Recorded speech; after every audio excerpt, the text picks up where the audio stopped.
Okay, I think I'm live. I always get a thumbs up. A very good afternoon once again from Perth, from the Aussizz Canning Vale branch in sunny Perth today. My name is Dharmindher Singh. I'm one of the migration agents down here. And today's topic, it's a heavy one. It's an important one considering it's been requested by a lot of you. And it's going to be dealing with everything to do with skills assessment, what they are. I know there's a lot of various occupations out there, but we've kind of chosen the main ones here. And essentially, what we're going to be covering would be skills assessment for various occupations that pertains to engineers. And then we'll use Engineers Australia to cover that bits of it. And accountants, of course, we'll talk about what CPA and IPA essentially uses. We won't touch CA for now. Nurses in hot demand lately. We'll talk about NMAC requirements, what they are and how do you go about them essentially. And we'll talk about a lot of general occupations at the same time, including some trade occupations and some of the other mainstream occupations that fall under VETASSES, and we'll cover that at the same time, what VETASSES requirements are. And last but not least, I think, how can we forget those IT guys? So we're going to cover stuff that is IT related to a large extent, so everything to do with our Australia Computer Society. We'll tell you about them. I get this question asked by some people. It says, who is your favorite assessing body? Really no one, to be honest with you, because they all have their own timelines. They all have their own requirements. They all have their own funny eligibility requirements, which is what we're going to cover afterwards. And if you or my active audience, if you're listening, and if this topic, again, is to do with skills assessment and skills assessment only. Last week or the week before, I covered partner visas. I had a multitude of questions pertaining to, state nominations and my certificate 3 and certificate 4 and all of that. So it's heavy going. There's 5 assessing bodies to cover. I'm not about to do any individual case study for someone who maybe asked me, I've done these, which one should I choose? How should I go about it and whatnot? I don't think so. This is the platform for that, but you definitely can reach out to me because you will have my contact. You will have my email. And for some of those people whom I've already replied, because I had a lot of questions from previously at the same time. And if I haven't come to any of your emails, I do apologize live right now because I'm coming to them. But in this session, if you have something pertaining to any of those 5 areas that I just spoke about, and you're talking about skills assessment, hit me literally, metaphorically, of course, not literally. Hit me with that, ask me the questions, post some of the questions on the site, and we'll go through some of them. And I love the fact that sometimes when I do this, look, we're going to get all kind of questions, but then I like how sometimes some people have taken the liberty to answer some of the questions on behalf of some other person, because that applies to you. I have always tried to push this point forward. Look, I'm sharing this with you. This is a platform, where I give you some information, and then you put your situation ahead, and then if there's something that we can work around, and if in today's 30 to 45 minutes or so, if we can come to some form of conclusion very quickly, then that's fine. Because remember, you're doing a skills assessment. You want to make sure that you've verified everything. You want to make sure that you've gone through the eligibility requirements. You make sure that you've ticked all the boxes in the checklist, because it's mostly non-refundable. You don't want to put something inside and then find out, in worst cases where you don't even have the ability to fast track an application, and it's 3-4 months later that you've chosen the wrong discipline, you take the wrong thing, or you provide incorrect information. You've lost time, which is worse than the money. Because money you can make work, do and everything, but the time here is very critical. So looking at questions, just in case any messages are coming in between. Okay, so okay, good, good. I can already I already like Upinder's comment here. Why is VETASSESS so lazy? I'll come to that. They are not my favorite people, by the way. And VETASSESS, if you're listening to me live, please, yeah, come on. What's wrong? Why aren't you, do an assessment within 3, 4 months, 5 months? I've got clients who, hopefully she's not listening, chemists with VETASSESS. Hang on, last May till now, 9 months, 10 months. Go figure that out. I don't even know why. Okay, so VETASSESS is just driving everybody nuts. So let's not start with VETASSESS right now. So I'm already liking all of these questions that people are putting right now. Brilliant. Okay, so let's just go straight into. I've got some information here. I'm going to look at some of my notes. So I'm going to talk about Engineers Australia straight away, right? So what we normally get a lot of people to do is, say if you're in a situation that you have already established that you are studying something else, you're doing an MBA or whatever, but you've got an overseas qualification from a particular university, and you, while studying, you thought, hang on, I did civil engineering, for example, or you are a civil engineering draftsperson, or you're a technician, or anything that falls under engineers, right?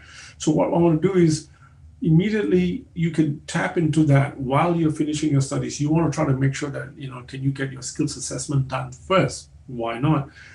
So Engineers Australia is brilliant, right? Very, very, very detailed in terms of following accredited pathway or not accredited pathway.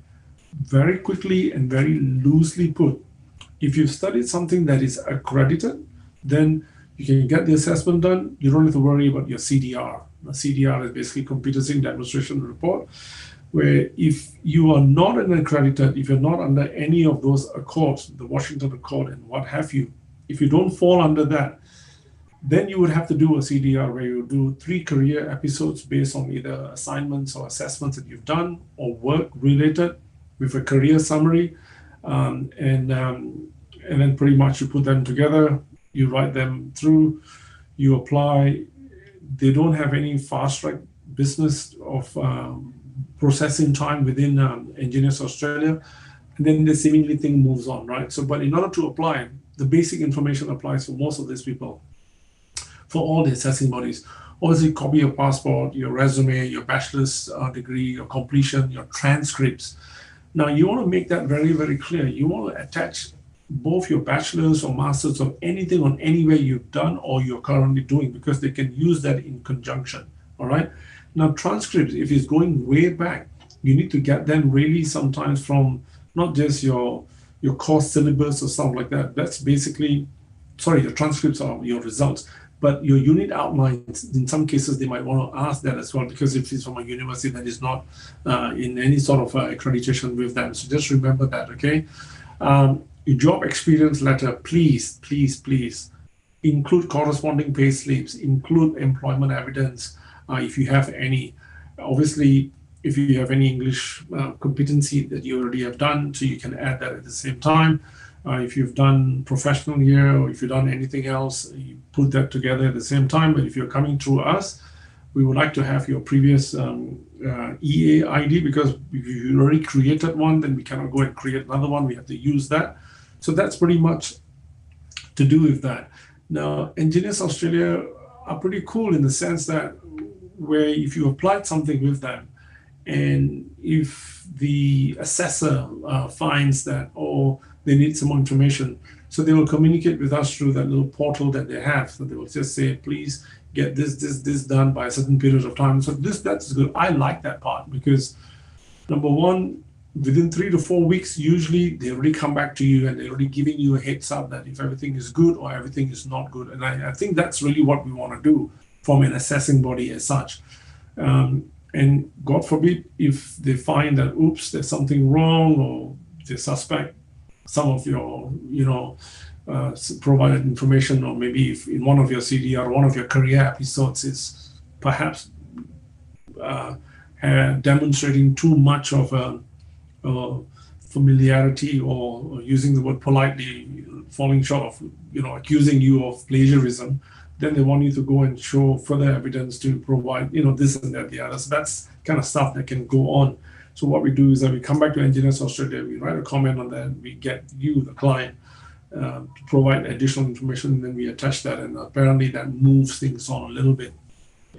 Quick word of caution here, Engineers Australia, when you apply, and if something happens, and happens as in badly, and if they find that it's not good, and if you are refused, you can get a ban. You can get a ban for 1 year. Now, most of the other assessing bodies, if you're refused, you just go through different means.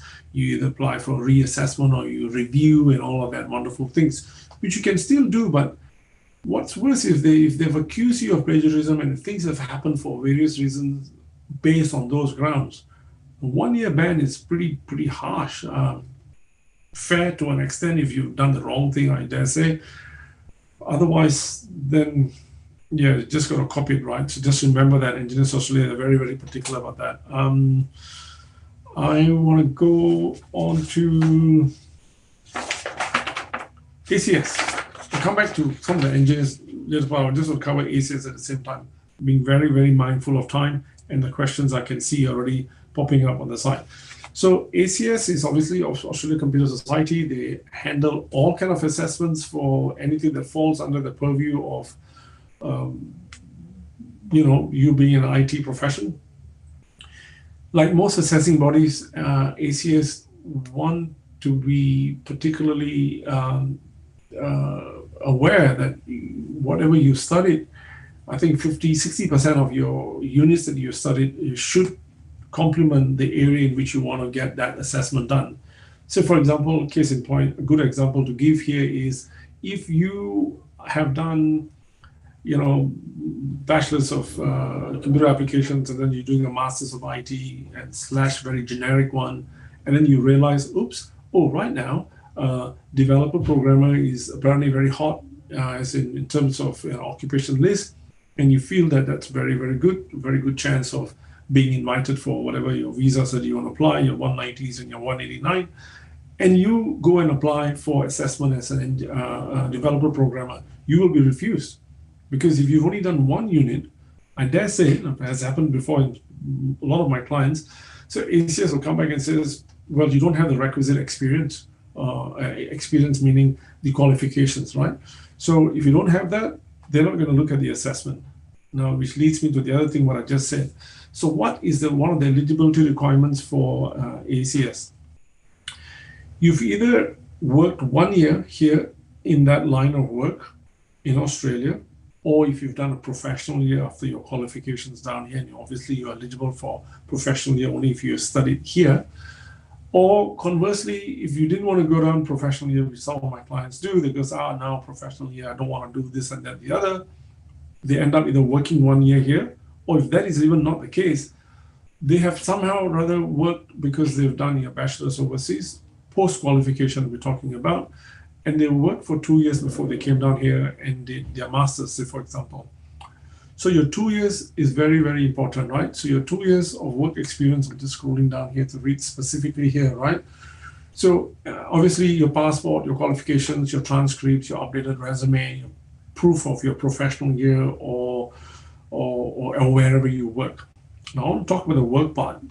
They are very particular because you could be working somewhere in whichever part of the world and you felt that you've worked, you've done the right thing, you've got your pay slips, you've got your reference letters and whatnot, and then suddenly you found out that actually where I worked, I was only getting cash in hand, which I get the question asked all the time. I worked, my reference letters are all legitimate. You can't say you have bank statements to prove that when you're getting cash in hand, because that doesn't make any sense, which is what one of my clients came up to me and says, hang on, you either get cash in hand and cash in hand only, and there's no such thing as bank statements. And then he found out that he was going around it the wrong way. So you could show proof that you've paid taxes or you've done something to that effect, because they really want to justify that. They really want to attest that you have actually gone about it the right way to claim this 2 years of experience in which you then are wanting to get the skills assessed. Now ACS are very, very particular about document requirements. I'm just reading down here. Okay, You must submit, high quality color scans of originals, PDF format only, resolution of at least 300 dpi, and electronic documents with signatures. It must be very, verifiable and all of this kind of stuff. And as much as I just read through that, it does hit me that if any one of those things are not there, they literally can just refuse an application. Unlike how sometimes from Engineers Australia, the assessor comment comes back. In rare occasions, ACS will come back to you and ask you that, but they are in their right to then refuse an application based on that at the same time. So just remember that. Now, shall I talk about this now or later? I was going to talk about, because ACS likes to do this, they like to, because let's say if you're claiming you have 7 years of experience, 8 years of experience, and you want to claim 7 years of experience, you want to claim 15 points on your points calculation thing exercise. But because you've worked, and ACS would then say, oh, you needed to work for, say, 2-3 years to reach the attained level of experience that you needed. So they would have deemed first 2 or 3 years of whatever experience that you've had. So that 7 years then comes down to, say, 4.5 or 5, but they won't say 4.5 or 5. They literally will go down to 3.92 or 4 point whatever. So that's how you know, just really right to the very month in which they have actually calculated to give you their breakdown of how and where they have calculated your work experience. So only based on that can you then go on claiming the requisite or the points that is corresponding with your experience. So just be careful of that. I think VETASSESS does that as well, so we'll cover that shortly. But since we are talking about ACS, I thought I better talk about this right now. So they will deem that. So just remember that. ACS, there's no fast track option with ACS, but if for some reason or other you've come across, or your situation is such that your visa is expiring or something is going on and something to that level of urgency, then they kind of prioritize it to an extent. But other than that, I've never come across anything where they fast track. They probably don't even have the option for that purpose, right? So just remember that. Engineers Australia do have this fast tracking thing as well, so you pay a little bit more and you get something faster.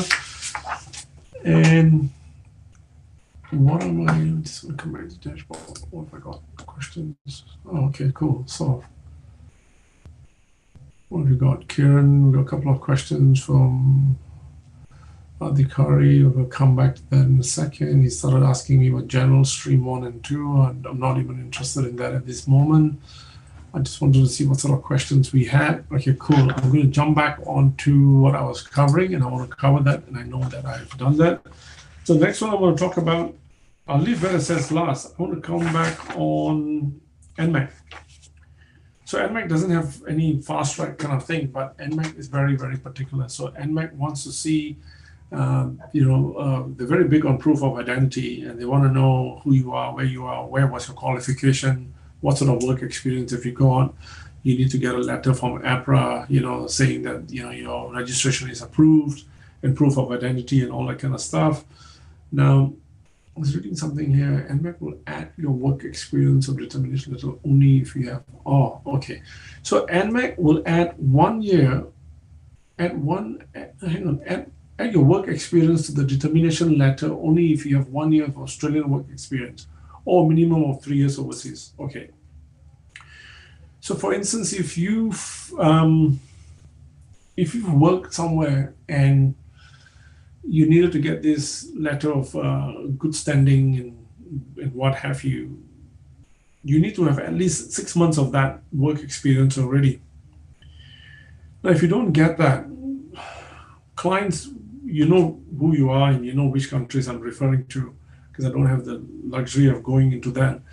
If you cannot produce that, then your application just lags, and it lags for a very long time. It can go 7-8 months sometimes if you cannot get hold of that. Because it's not you or someone that you know from the respective country going there and getting that. Because there's a lot of stuff that's happened in the past. So they will need to know where and who these people are. You need to provide a corresponding email address where then they will contact those people, and then that letter somehow, or that correspondence happens directly from that particular authority to NMAC, which is really what they want to do. And I think for good reason too, because if you're coming, especially for your nurse or something, they want to really verify that this is who you really are, because you're coming down here, you're going to be working, you're going to be in a pretty life and death situation, providing professional services in that field. So they really need to verify that this is who you are. And remember, from NMAC standpoint, I think at the same time you need to make sure that you've got your English requirements at the same time. So other than that, that's very, very particular requirements from NMAC. Now, if you wanted to get an assessment done in a particular field, because NMAC obviously for nurses, not just nurses, but for a lot of other disciplines at the same time, but primarily we're talking about nurses and enrolled nurses and what have you. Say if you work as a aged care nurse, but you work in a mental health capacity, then you want to get both of them done. You technically speaking can. Okay. First and foremost, by default, you will be assessed as a registered nurse, NEC, not elsewhere classified, generically speaking.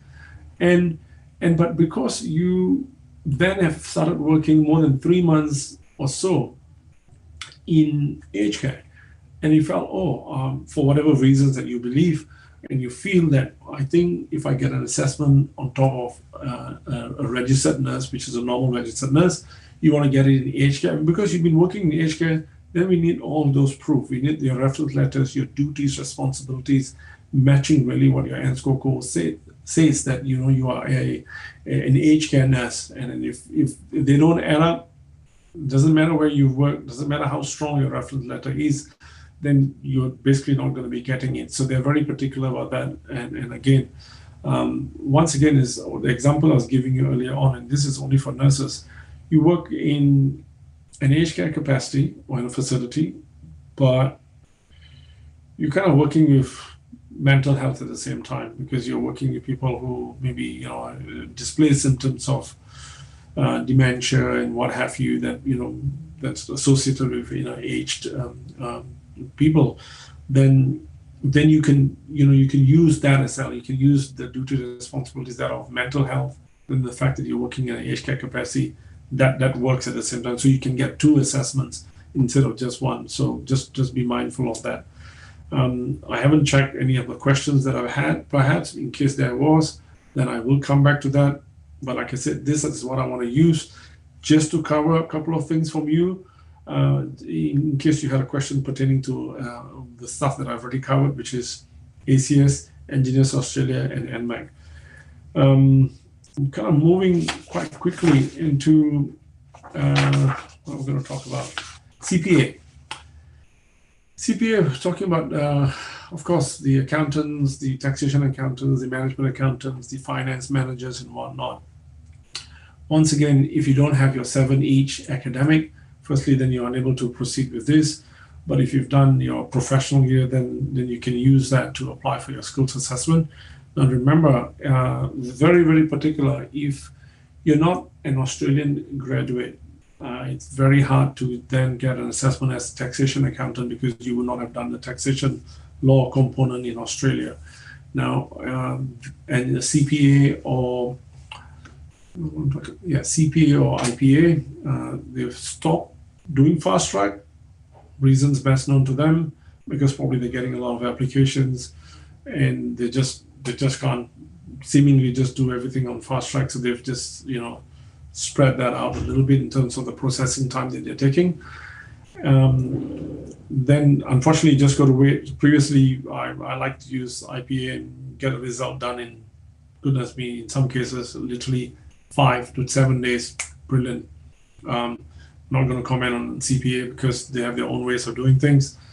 Now, if you've overseas qualified and you find that you've come down here and you ended up doing an MBA, or you've done something else, a Master's of Finance or something, or applied this and that, and then you find that, I want to get an assessment done as a general accountant, management accountant for that matter as well, then we need to see that you need to have 7 core units or thereabouts.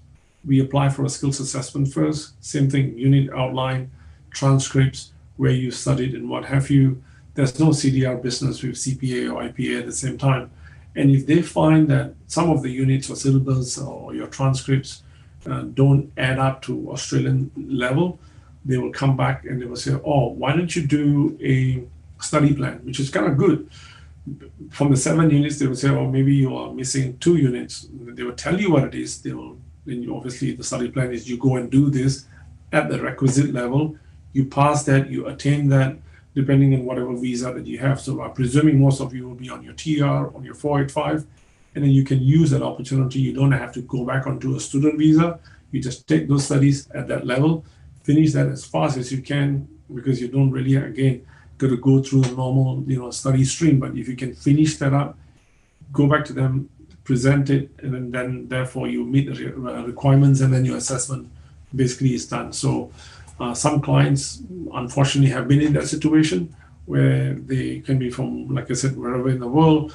They find that, oops, 3 units were actually missing from whatever the assessing body did. Guess what?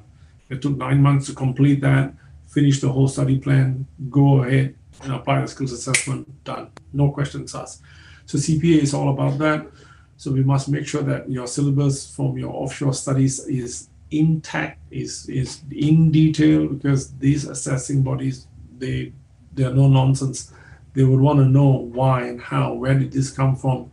They want it attested, they want it coming down. And some of the places, with some of the clients they've studied, and maybe the course is no longer offered, or maybe the education provider is probably not even there. This can go back 10, 15 years for some cases, right? So that's kind of stuff that's going to make it harder for you to justify that. Please ensure, of course, high quality colored scanned copies of original documents. That applies for everybody else. I'm sure that you know that already.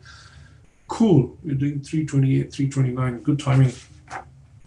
Let's talk about VETASSESS. Oh my God. I like them.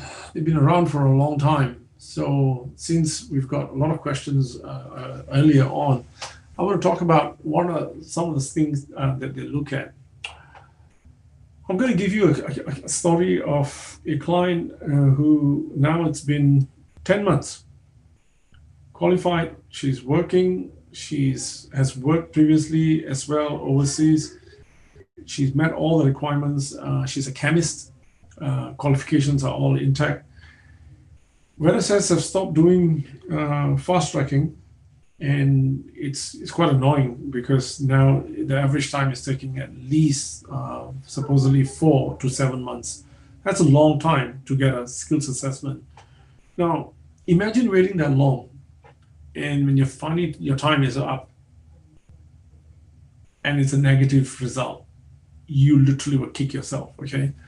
You could be anything. You could be applying for occupations like cafe, restaurant manager, retail manager, customer service manager, all of those kind of occupations at the same time, marketing specialist, university lecturer, agricultural consultant, agricultural scientist, and all of this. That all falls under the purview of VETASSESS.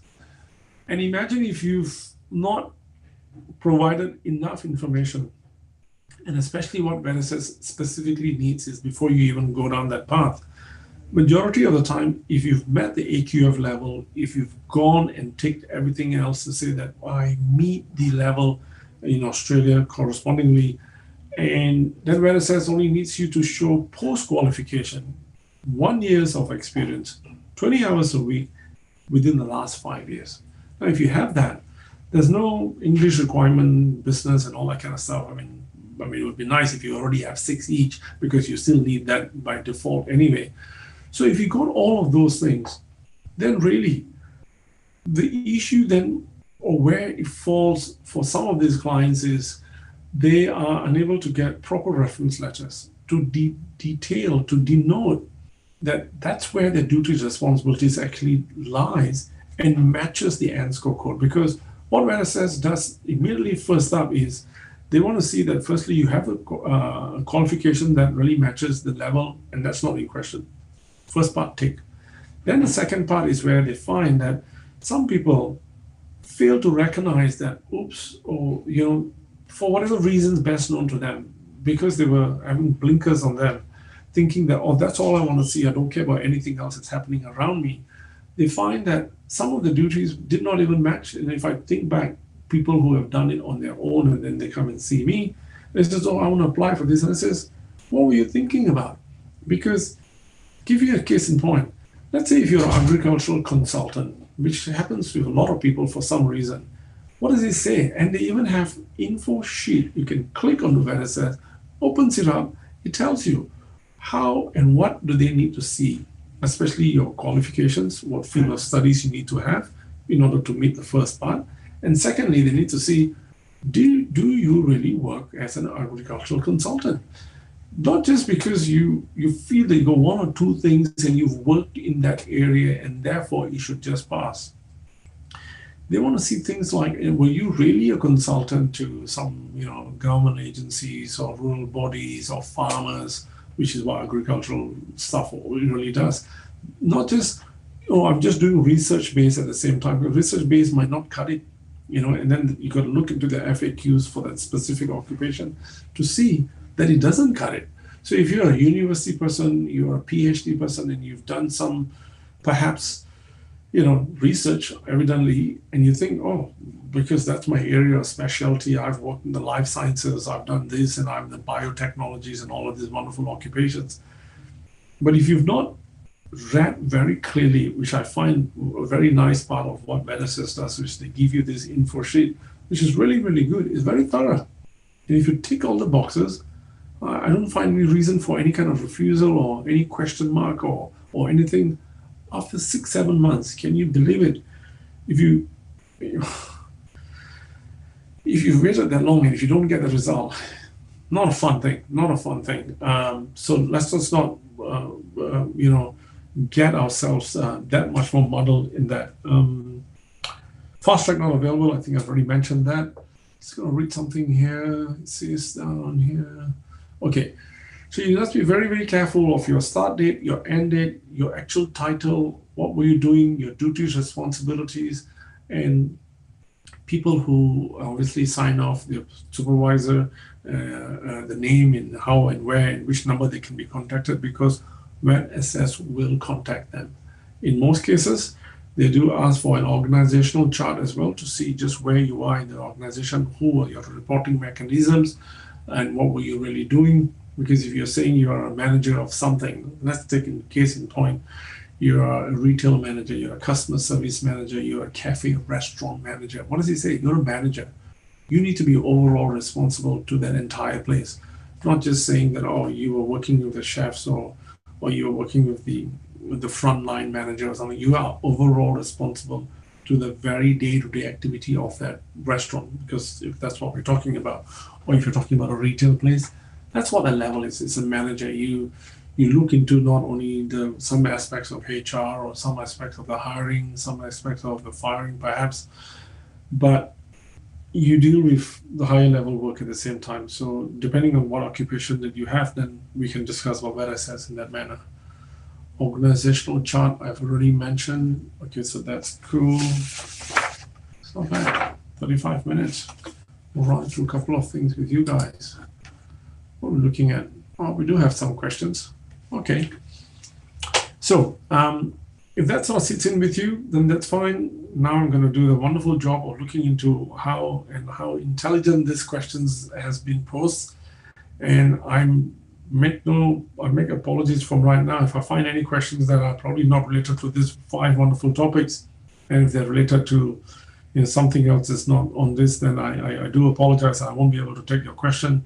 Then for that case, then you can email me. You have my email address. You contact me.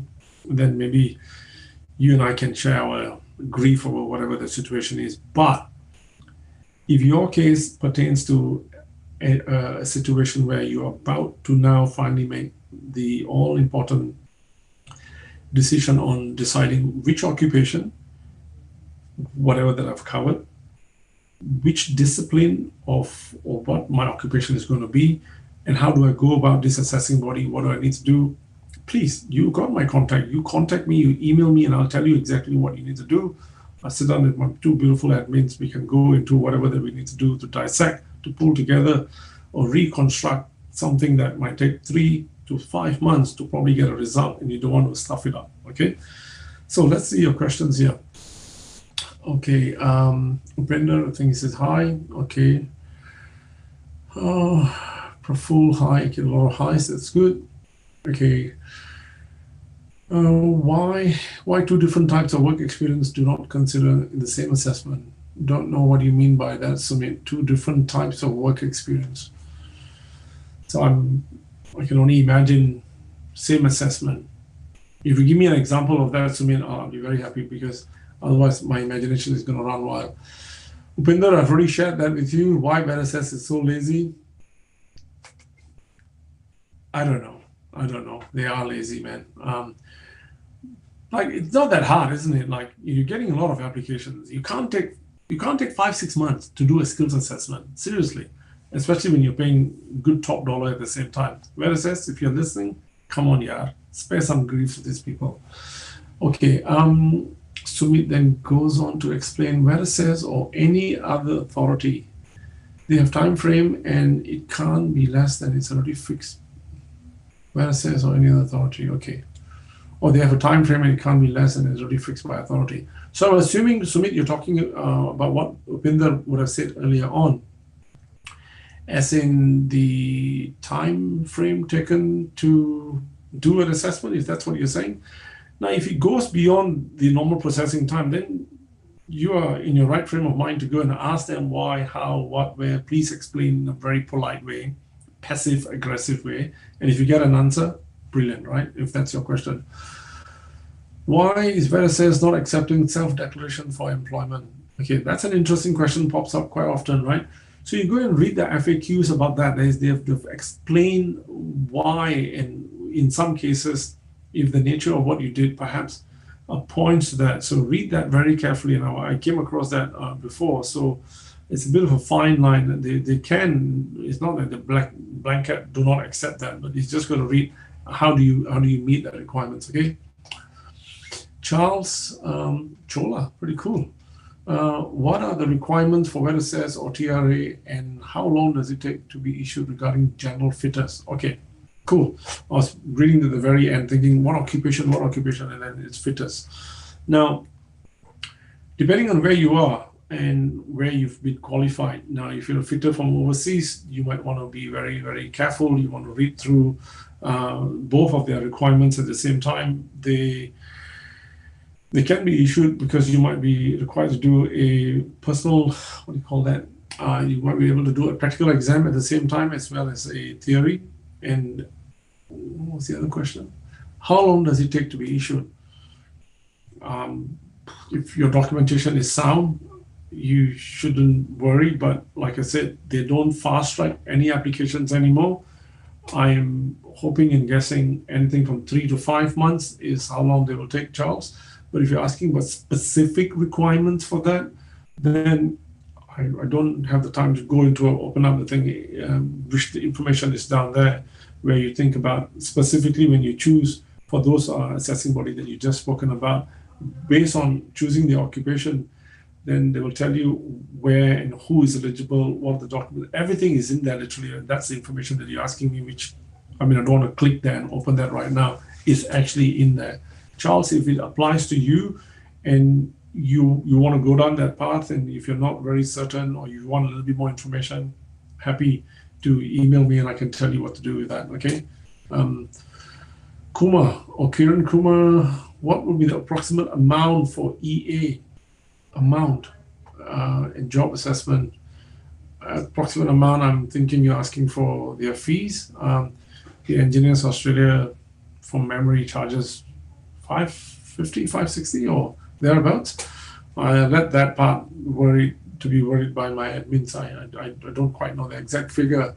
If you're talking about job assessment for EA, the job assessment for EA is, if you're saying you want not just the skills assessment based on your qualifications, if I understand your question correctly, job assessment, are you talking about you want the assessing body to assess your job, whatever you've done, and then to say that you've got the requisite experience, if that's what you want? Because that's what some of the assessing bodies do. let's take CPA and IPA, for example. Some people are not, for whatever reasons, they want to have an assessing body assess their work experience to say, oh yeah, what did your duties responsibilities correspond and you deem to be working for 5 years. You can do that if you want to. Not necessary, by the way, because if you are certain that you have the experience and you want to claim 3 years of overseas experience as 5 points and you've got 5 years of experience, you apply and you lodge, you get a skills assessment, you go ahead with it, because that job rests with the Department of Immigration, whoever the case officer is, to then ask you, you have claimed 10 points for 5 years of overseas experience, and you said that you were an accounts manager here, or whatever the title, whatever job that you applied. Please provide evidence of duties, responsibilities, payslip, salary, and what have you, to say that you've worked and you did this to get that. So you don't really need a assessing body to tell you that you've got that experience letter to say that, if that makes any sense. This is what I tell some of my clients, and they go, yeah, fine, restrict. But some people, no, I want to get that peace of mind. Up to you.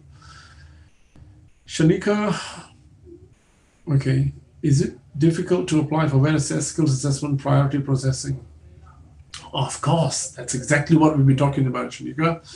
It is difficult because they're not accepting it. That's how difficult it is. And they are so funny. They are saying something that, oh, they accept 10 or 15 per day throughout Australia. So, and apparently if you try to be the first person, whatever the time of the day is, whichever zone that you're in, and I'm in Perth, so I'm about 2.5, 3 hours different from anything that opens up in the eastern states, right?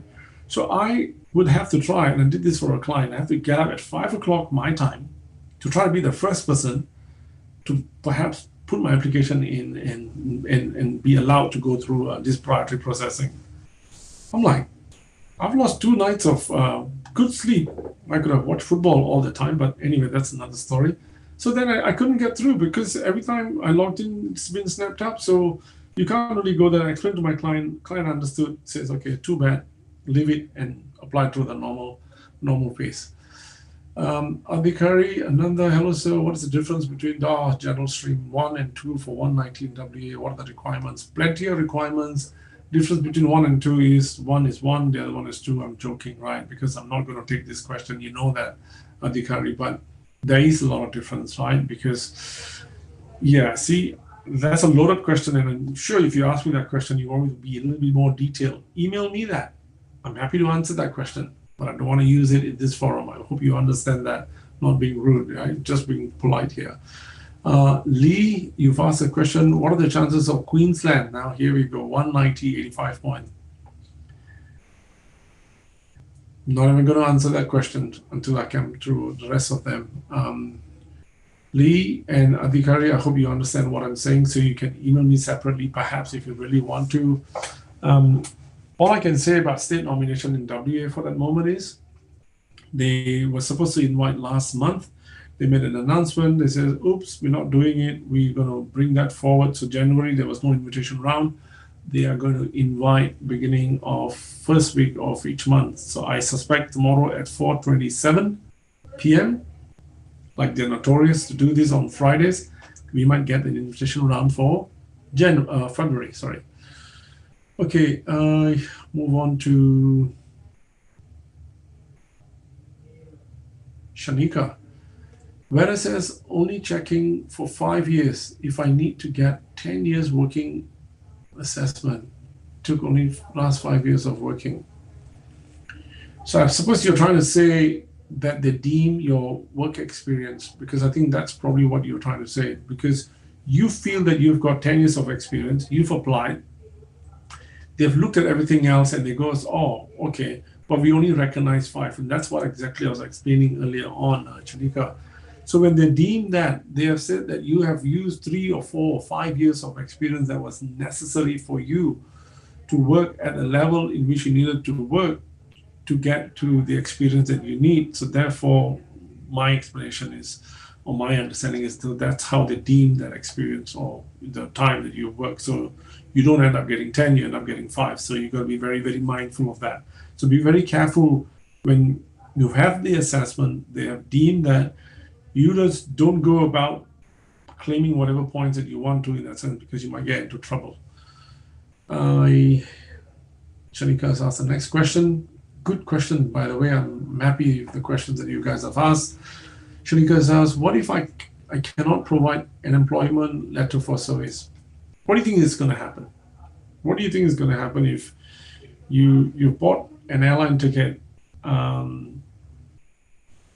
you've collected the boarding pass below, and you've enjoyed your duty free, or you're carrying on your drinks and your food and whatnot, and you want to try to get onto the little small gate and the little fellow standing down there.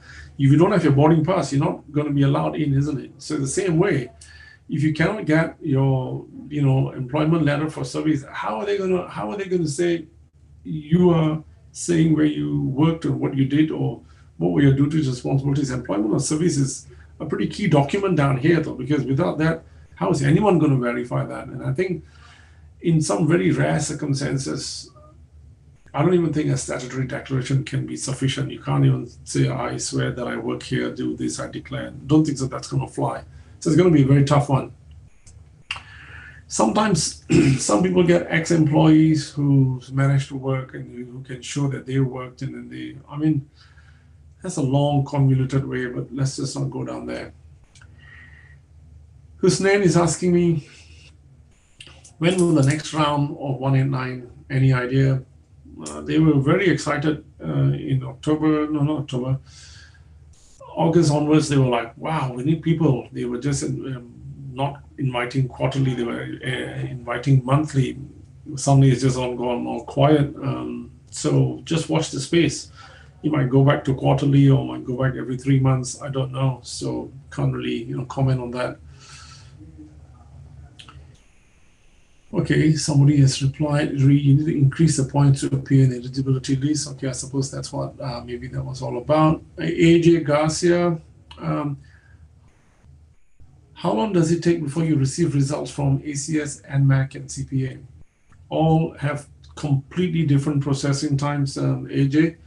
So ACS, previously, like I just said, you could use IPA, you can get a result in 7 days. Click fast track, you get that. CPA maybe 25 days or whatever, or a month in some cases. NMAC, good luck, 2 to 4 months. I think ACS, month and a half from memory from some of the clients that I have. And everything else is okay. There's no real problems down there. Oh, Shanika is saying, it is very much appreciated conducting meeting like this. You are welcome. That's what we do. I take my time in midst of doing everything else, and I wish I can show you my table and how many little follow-ups and post-it notes to follow up and do this. This is important. Why? Because you might ask a question that perhaps is a burning question within you and somebody else is in the same predicament. Or you might just listen passively, and if you have a question, you have my email address, get in touch. No problems. Let's jump to Shanika again. Is asking this is like a cool Ritwik Mohan. That's a cool name, Ritwik. It's additional relevant work experience assessment from Engineers Australia assessment required to prove Australian work experience. I've already acquired my skills assessment after completing my mechanical engineering. But if you've acquired your skills assessment, which you put in brackets, why would you want to know about relevant work experience assessment? Look, this is what I think I was talking about earlier on Ritwik. You don't really need to, but if you feel inclined that because you've got an assessment already and you know that you've worked for 2 years or 3 years for that matter, and you're like, man, that's 3 years I've worked overseas. I want to get 5 points. You can apply with them and they can tell you, oh yes, your duties and relevance and this and that, the other level and what have you, and or whatnot. And because you already have a skills assessment, And then they can give you that for your peace of mind if that's what you want to do. It's entirely up to you. Okay, so it's not really necessary, but if you want to, that's just what I would say. Ludwig has clarified his engineers Australia. Okay, that's cool.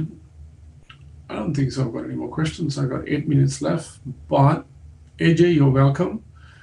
I see who else did I? Let's throw a funny question up there.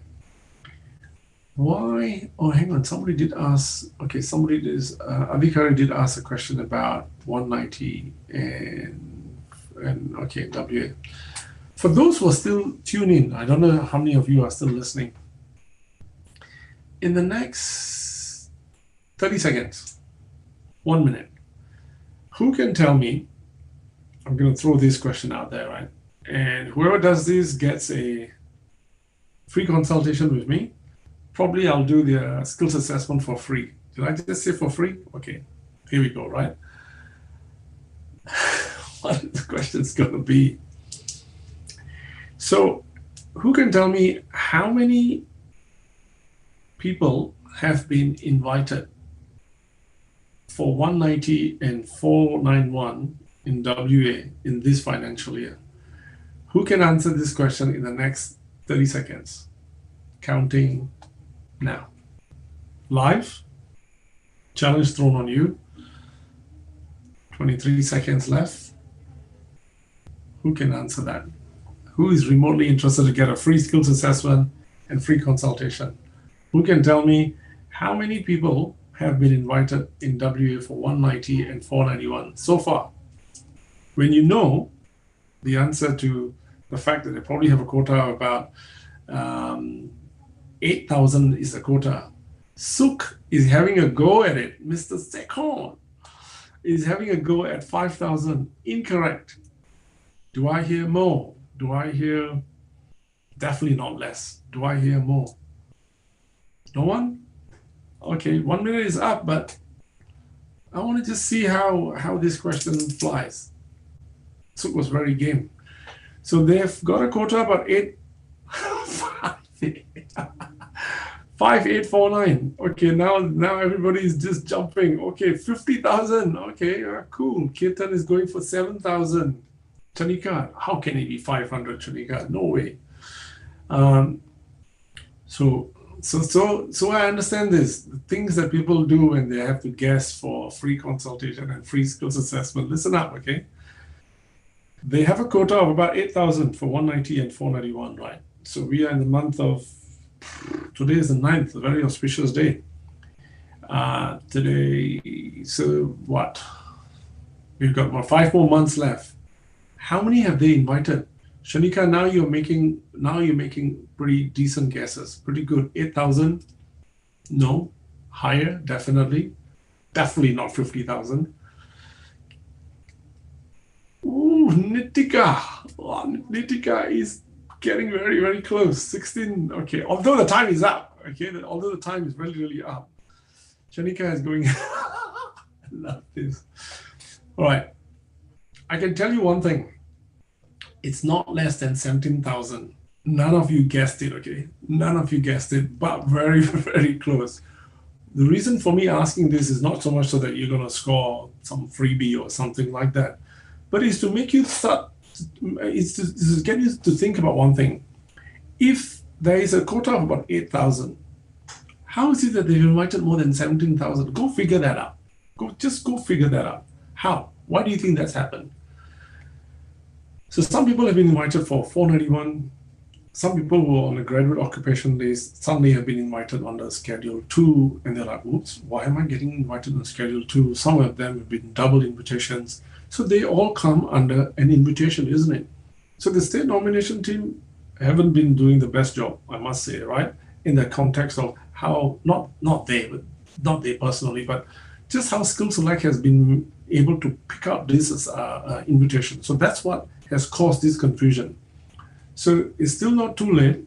They haven't closed most of the occupations. The invitations are still down there. So you're still safe. Shanika, definitely not 20,000, but I admire your gutsy enthusiasm and whatnot. Unlike who was the person who came up with 50,000? That was brilliant. 50,000 maybe combined quota in the whole of Australia, perhaps I would dare say. So just remember, it's not too late. You're still there. Don't worry about these invitations that's happening at the same time. There's a lot happens behind the scenes. You know what the federal and the state nomination team, state government, I should say, what do they want to see? Who do they have on board? Occupation ceilings. When do you apply? And all of these factors will determine whether they want to keep inviting the way they kept inviting in August, September, and October, where they invited 2,000, 4,000, 4,000 again. They were just going gung-ho, man. They were going pretty full on. So now they've pulled the brakes on a little bit. They said, oops, nothing in January. So now we just watch again. Do we have more quota? Do we have more stuff happening? It's still there. So let's just watch. I got a strange feeling that tomorrow is going to be an invitation round. That's my bet, okay?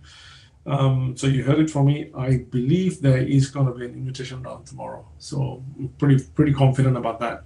You can prove me wrong. You get my email. You can say, boo-hoo, you were wrong. I don't know. This is what it's all about, isn't it? Look, I think equally important, not just guessing this kind of stuff and listening to me and all this stuff, but if you've come across a situation where, what is it? We are applying for skills assessment, and if you're still short of not knowing, I've done IT studies, I don't know whether to apply as a computer network systems engineer or a ICT security specialist or developer programmer or software or whatever, hit me with your transcripts. Tell me this is what I've done. Which stream shall I choose? That's my job. That's what I'll do. I've got a team, sit down, we'll work out, and then we'll tell you what the best thing to do is. Then you're off and running and you can do that. Now, same thing for all the other rest of the assessing occupation that I just spoken about. Engineers Australia, I want to just very quickly finish up on this and say, if you're not sure, oops, accredited pathway, not accredited pathway, CDR required, not required, what does it all mean? I studied something that is provisionally accredited, or what happens, what do I do? Come, email me, tell me, let's sit down, let's just work through this together, because this is your application. No question is a silly question, so I have no problems with that. Hit me with the emails. If you have any further questions, I'm happy to take that. I will officially see, brilliant. I will wrap it up right now. Thank you for playing along at the same time. And maybe the next time I might throw in a real freebie and see what happens at the same time. So without further ado, I'll sign off from Canning Vale once again. So my name is Dharmindher Singh. I'm with the Aussizz Group down here in the Canning Vale branch. And see you when I see you next. Take care. Bye. I can leave this courtesy of Janvi.